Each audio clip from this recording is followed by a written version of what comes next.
Hello to all my friends out there. Hi, you guys. I'm up at the shopping center walking 2 hours a day. I made myself promise that if I retired, I would walk 2 hours a day. So that's what I'm doing. I did 2 videos. One was on stockpiling. One was I switched my stockpile up to vacuum packages with an expiration date and canned food. And I did that so that I know I can go in there, I can get my food, and I can eat it, and there's going to be no problem. The second stockpiling video I did was if you have food, shelter, and water, you basically have everything you need. And so now a lot of families, I just saw a family out in front of Walmart begging, and I told the lady where to go to call 211 or to go to the food bank right down the street. You don't even really need ID. But I think since we're probably going to see more of this, if you know resources, direct them to the resources rather than just handing them $1.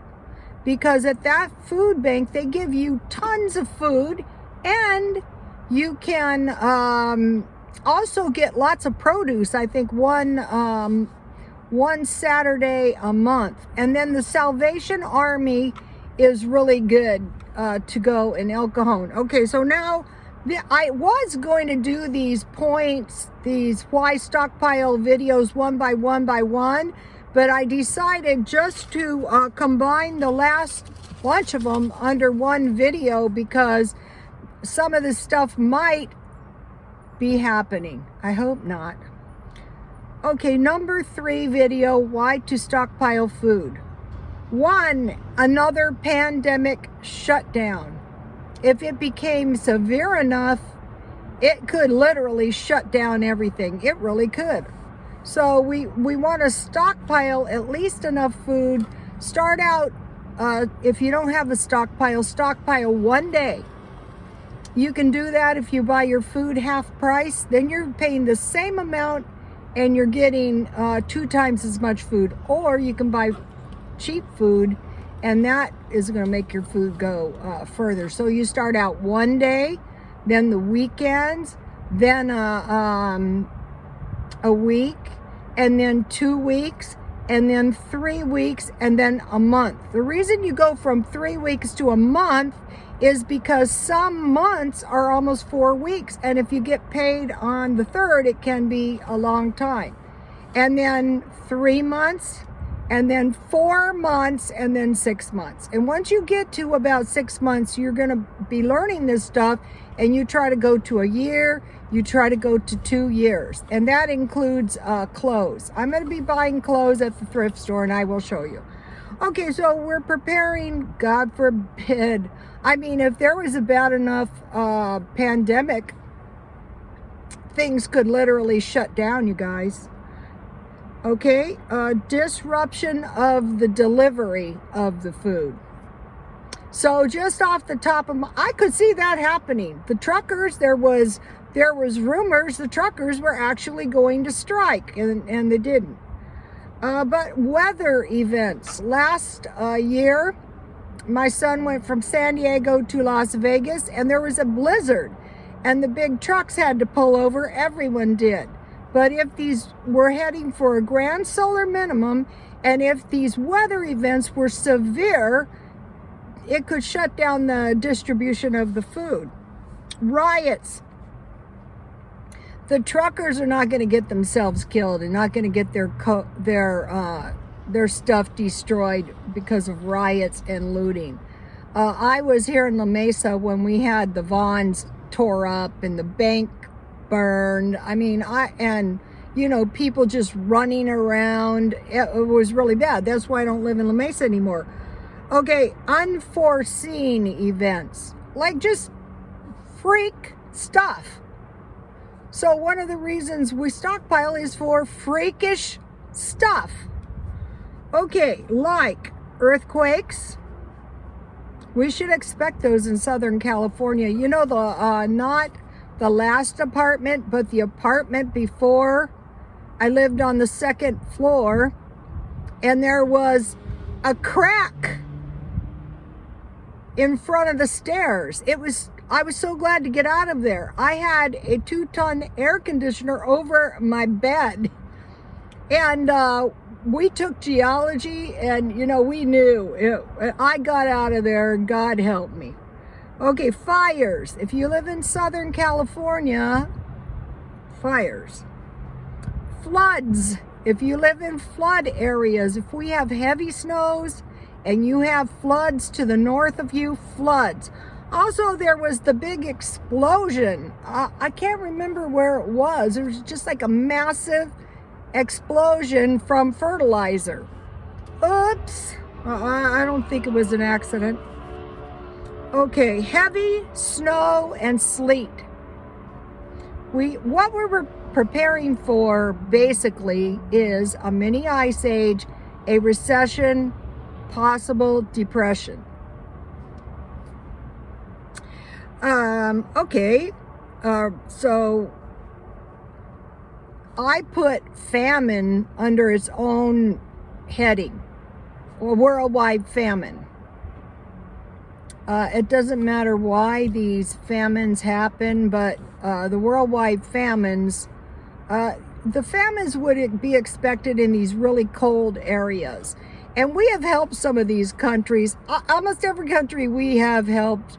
And also, we have also sacrificed our American lives, are very ungrateful, if you notice, which is kind of really sickening. Okay, famine. And who's supposed to run over there and help them after they gave us the COVID? All right, recession, depression. We got our own problems, you know what I mean? Recession, depression, food shortages caused by anything. Less production, higher costs, you know, anything, disease of the animals. Okay, like food shortages, like what? Like sugar and meat, like during the Depression, like that's what. Okay, and so if these food shortages happen, what we would see probably is an increase in animal products. Okay, this is a bad one. War. Yeah, during World War II, a lot of times, if the war doesn't kill you, famine and disease will. Corruption at any level. As you may know, the family was Mormon and they were run out of Nauvoo. Why?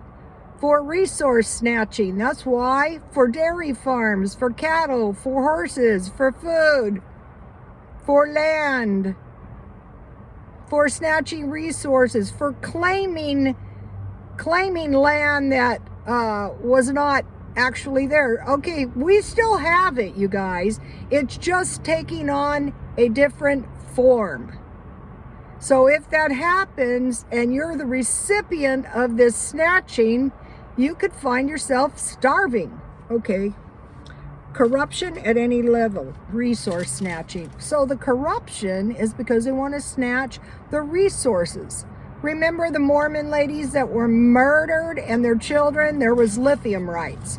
So as soon as I heard that, I go, okay, I get it.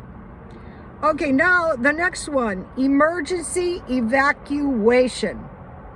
Like basically running for your life. For whatever reason. A lot of people ran out of these big cities like New York City. They go, oh, they just wanted to work remotely. Well, possibly. Emergency evacuation.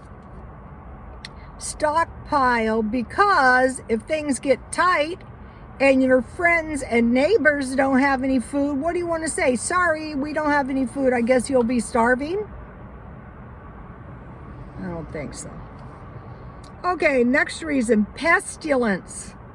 So some kind of locust or plant root rot, like in China on the wheat. Some pestilence, like spiders are very dangerous. Rats are horrible. You know, a lot of people have forgotten about the bubonic plague. If you've ever seen rats run in granaries, it is horrifying. I hate rats. There's also a lot of insects that result from water and, you know, all kinds of things. Okay. Okay, so pestilence. That was bad. That's why I said to myself, oh, forget it. I want my stuff in cans. First of all, if your stuff is packed up like that, it's not going to attract insects like moths, like anything. Fleas are horrific. So, okay, now, pestilence. Okay, massive migration to your area.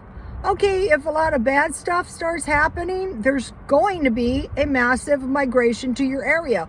Okay, like San Diego, we're like the baloney. We got the Mexico, and then we got cold areas, and we have liberal social services. So I thought it would be much worse, and it probably is, just because we don't know about it. And so you go, well, you know, they can't get past the borders. Oh yeah, they can get past the borders if it's life and death. Another thing is it's our own citizens. If you live in an icy cold area, migrate sooner than later. We don't have good Section 8 here, but at least if you have to stay in your car or you get a van or a motorhome, you can probably survive here. Let's see, what does my car say? Well, yesterday my car told me it was 91 degrees here. So they could be migrating, no food. They could be migrating to escape death from cold weather or floods. They could migrate to get the liberal social services that we have in California. Just to let you know, it's not an easy life here, but compared to death, yes, it's good. And so the last one I had was massive migration to your area. Okay, now that's the last one, but this is the last one. Okay. Today is created by all the yesterdays previous. Next week, next month, next year is created by all today, tomorrow, the next day. So when you get into this mindset of God only knows, and you start, you know, I had a hard life. My job was never secure, never. As soon as I started to make some money, I was looking for a job. It's a form of resource snatching. They can snatch your apartment. That happened to me twice. So you want to be prepared. And one of the things they say is prepare small bills of cash. Food, water, gas, cash, a weapon if you can, you know, acquire one, and an escape route. Have that firmly in your mind. And so that is what I do every day on my channel. I'm going to be back and I'm going to be cooking my stockpile down. Now, if you don't have a stockpile of food, you say to yourself, wow, maybe I can find some marked down food. So, you know, let's see what I found. I only found one thing, but this is like one of the most important things you can ever buy. And I found it marked down, just one can. But if there was more, I would have bought all of them. Then I bought some powdered sugar. I bought the big one. Walmart has these for $1.50.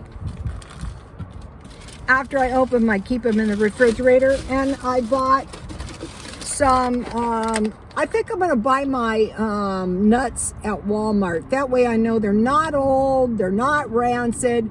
And I have dates at home. And for the holidays, I slip a couple walnuts. My grandmother always loved pecans better.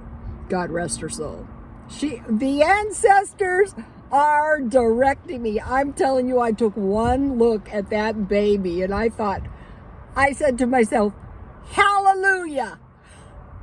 So dates, slip pecans or walnuts, and roll them in powdered sugar. That's going to give you a tasty treat that's not too bad for you. Okay. I love you all.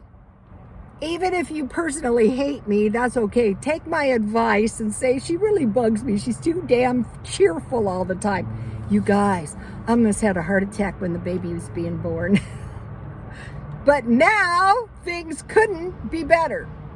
Okay, you guys, today creates tomorrow. If you don't have much money, find food free. And if you see people, if someone comes to your door, one of the followers may mention that somebody who was half freezing to death came to her door. Here in town, they bus them in by vans, you know, from cold areas. So if all of you guys would pray for these people, my God, there's just one word, is horrifying. Okay, you guys, please like, comment, and your comments really help people. On the Section 8 video I did, there were some awesome comments. I've never been on Section 8, but if I had to go on it, you can bet I'd be under Safari applying for every place I possibly could. Okay, you guys, please like, comment, and subscribe, and God bless you all.